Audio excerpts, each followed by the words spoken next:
Humanity Matters.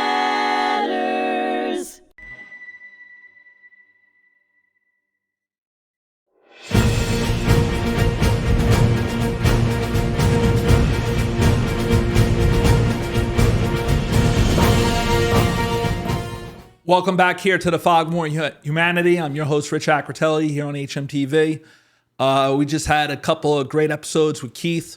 We got into some very serious situations, but along the way, we've had some laughter too, right? You're right, definitely. And you have a little of that, right? You have a little bit of serious, maybe more on one day and a little bit more humor on another day, right? Yeah, you know what? My like we just said, my motto is like, I'm here to live, not just exist. And for many years, I just existed. And as you get older and, you know, my perspective on life has changed. And I don't ignore like the seriousness, like, you know, you're here in stage, so, I lost my digits on my right hand. I was in a fire, and it was traumatic. And I went through a depression and I went through drinking and and now it's time to heal and it's time to move on. Now your right hand, how did that happen there? Oh, I do, like I mentioned, I do comedy, but I was in a car accident. It flipped over, went on fire. I hit a construction site. No one else was hurt, thank God, but me. But I mean, I wasn't even supposed to be alive. They didn't think I was going to live. And that happened on Friday the 13th back in 2000. Where was that? Douglaston Parkway and something. Okay. I forgot the exact area, but if you would have saw the car, so it was an eye-opener. I was working 2 jobs. I took someone to a hospital to see somebody.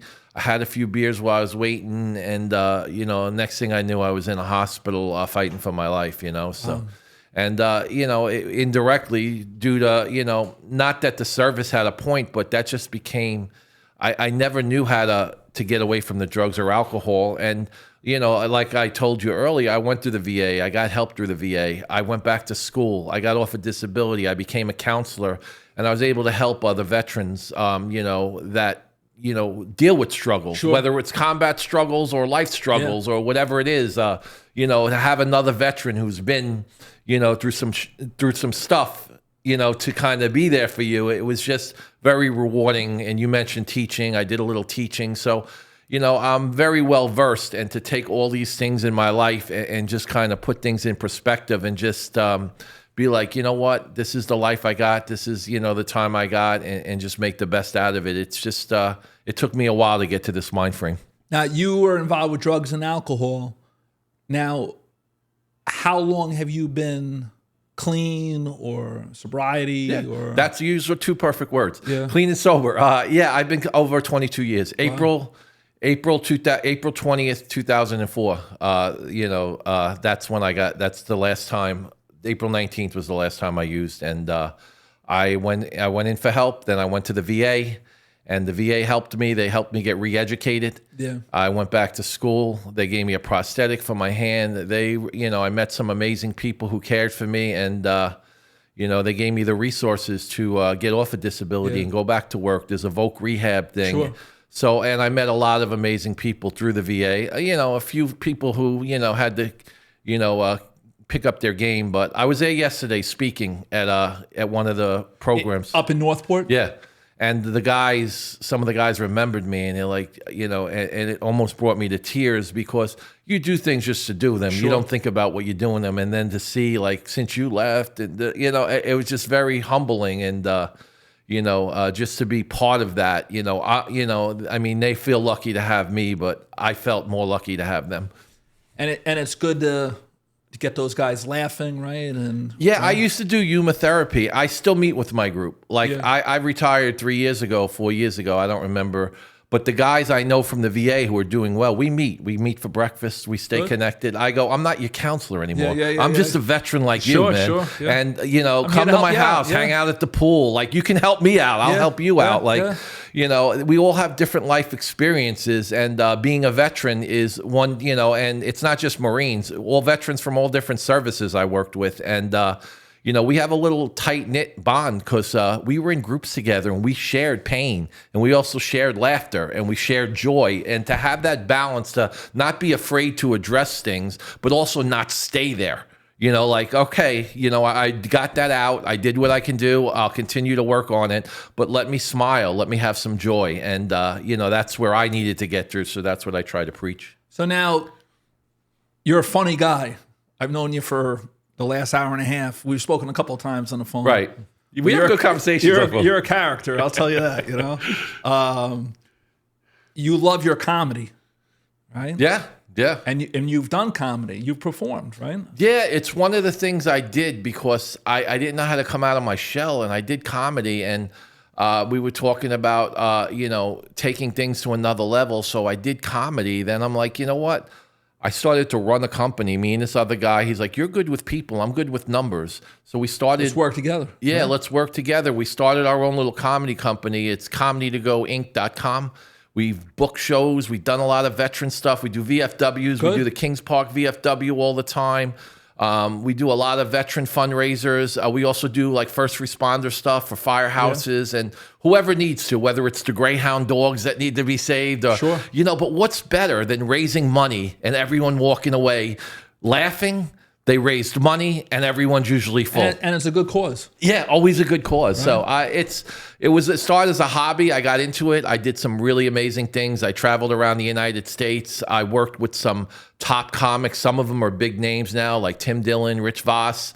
What's it like dealing with those guys? Well, they weren't big Rich Voss was just a nice, humble guy. Yeah. He was a good guy, and, we were both in recovery, and he was just kind of took me. So he was in recovery as well? Yeah. So you had camaraderie with him? We did an NA convention in Wisconsin together. Okay. Yeah, and Tim Dillon, I did a CA convention, Cocaine's Anonymous, in Florida, and we did a lot of road work, and Tim Dillon is like, now he's huge, man. Like, but I knew him when he was nothing.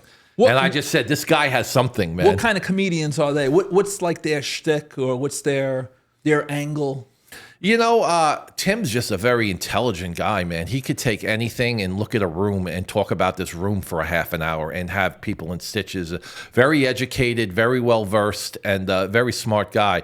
Rich is the same way. I think a lot of comics are underestimated for their intelligence. They're very smart. Yeah, some of the best comics are the most intelligent people. And it's hard, too. Yeah, like I was good, and but I never took it to that next level. I don't know if I have the ability to, but who was your neighbor? Who's that? Who was your neighbor? What's that? You're a Uniondale guy, right? Right. Who was your neighbor? I'm not. Eddie Murphy. Oh, yeah. Eddie Murphy back. Well, even Roosevelt, right? Kevin James came to one of my shows. Talking guy, right? Yeah. He's a Long Island guy, too. Yeah. Eddie Murphy. I think Seinfeld, was he? Yeah. I saw Seinfeld.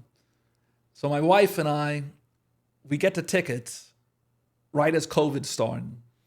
So the guy's a total germ, right? Germaphobe. And right, you ever see the Seinfeld with Aaron, right? Where Judge Reinhold is like right in his face. Yeah, right? I see them all. Right, Everyone. you've seen them all, right? Multiple times, yeah. So we see him at the Beacon Theater in Upper West Side. Great place, right? Unbelievable Never place been to there, see. but... Unbelievable. Like the Allman Brothers used to go there all the time, right? So he doesn't really curse, and it's like observations, right? Yeah. And a lot of it's Long Island, the city, right? I seen him in Atlantic City, yeah. Right? And then he goes something along the lines like, oh, I tell my son, let's go out and get something to eat, And my son goes, oh, that's a fair idea. He goes, what's so fair about it? I'm the one paying. And everyone's laughing because everyone's older. Right. And it's pretty interesting, It's like a good thing. Yeah, you cater to your audience. I could do risque comedy. I could do veteran stuff. I could do squeaky clean. I've done churches. What would be a veteran, something that's comedic within the veterans community? What do you mean? Something that you would touch upon. Oh, like I always tell people, I joined, the Marines because I heard, if you join the Marines, it's like 5 women for every man. And I was like, I like those odds, and I found out they were right. I just didn't know it was the same 5 women. Yeah. Because you have people, the deal. Yeah, sure. They go, but you talk about little things that veterans will get, but everyone else will, They might think it's cute, but veterans will get the interior. But they don't really know why you're laughing. Right. So, and I talk about boot camp, and my mom's sending me Tic Tacs, and they making me eat 10 packs of Tic Tacs in boot camp, and I had the best smelling breath in the whole platoon. It's just little silly, stupid stuff, but it's But yeah, it's we just have a way of connecting. And you met Gilbert Gottfried? Yeah, also? I opened for him at Queens Theater. Yeah, I met a nice guy. I had the room next to his. He met my whole family.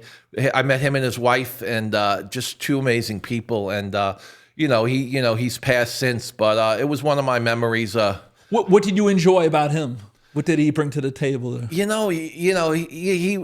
kind of dropped the celebrity status and just was in the locker room like just Gilbert. Yeah. Not with the whiny voice, but when he went on stage, he flicked that switch. And that's what they say with comedy. You're developing a character of who you are. And what I liked about comedy is I did things that connected to me. Because a lot of comedians were actually shy. Yeah. Or face depression. Right? Exactly. Yeah. I mean, like even this girl, she wanted to ride on my Harley, and I'm like, oh, my girlfriend's cool with it. Like she doesn't mind it. And she's like, well, Keith, you're not really my type anyway. I go, I'm not anyone's type. No one goes out seeking like a guy like me. I go a few bad divorces, a little trauma, I become your type. That's just a regular thing that I take and make comedy. Sure. It's just, fun to kind of twist and have fun with stuff, But that helps people, though, too, right? Yeah. I mean, when I was the counselor for 20 years, I used to teach humor-therapy. When you can laugh, you can heal.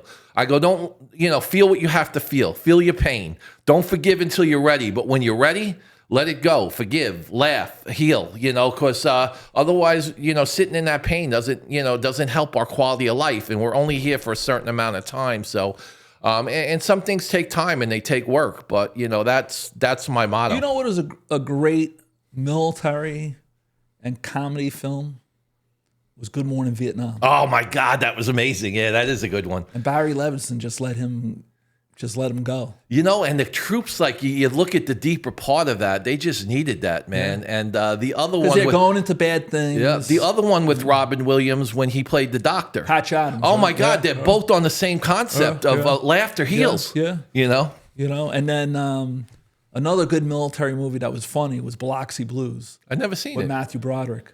You got to watch that. Yeah. Because that you're gonna say that, this is a fish out of water from New York.